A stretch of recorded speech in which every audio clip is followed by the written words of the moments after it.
Welcome to my 3 minutes of grammar. In today's video, we will be talking about the adjectives and covering everything we need to know. But before we start, you must know that there are many forms of adjectives and can't be treated just like the way how we treat the noun. Common forms are all based according the following words, which you don't really have to know them all, but just they are there to get a clear concept on how the adjective goes in Arabic. First word, فاعل, used if you are describing someone's action, such as the word كريم, جميل. So if you see this similar sound, then it means it's an adjective. Second form, فعول, شكور, صبور. It is used when you are describing the action of someone but you can't see it. Third, فعال, ضراب. It is used when you are describing someone's action and giving them a title. Fourth is very rare, فعل, حسن. Fifth, very common, فاعل, فرح, حزن.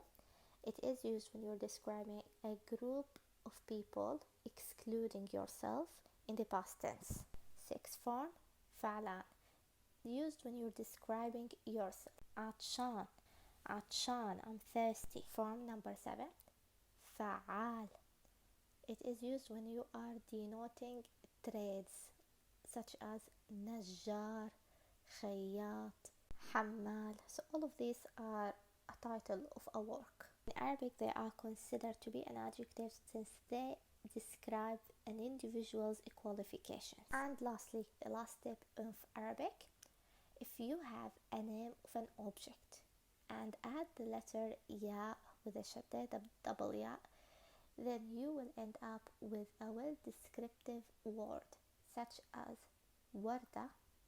If we add a ya, it's gonna end up with the word wardi, means rosy. Another example, ma, add a ya, ma'i, watery. And regarding the female adjective describing a female, you just add the ta marbuta from, like, for example, كريم, كريمة, جميل, جميلة. Moving on to comparison, it's not as complicated as in English. We just follow the standard word أفعل. For example, حسن, أحسن, كبير, أكبر. And that's how Arabic goes. So make sure you give this video a like, share it with your friends, subscribe if you haven't done that already, and thank you so much. See you in the next video. مع السلامة.